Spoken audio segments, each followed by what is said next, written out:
أعوذ بالله من الشيطان الرجيم. بسم الله الرحمن الرحيم.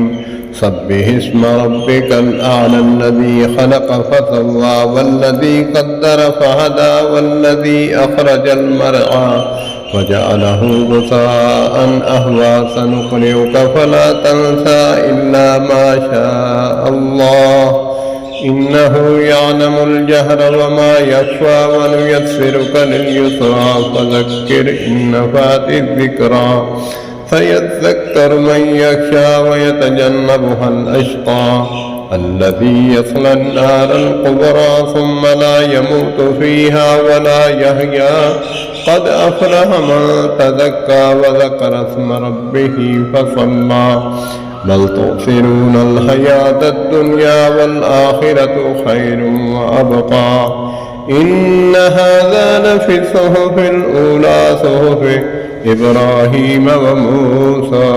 صدق الله العظيم.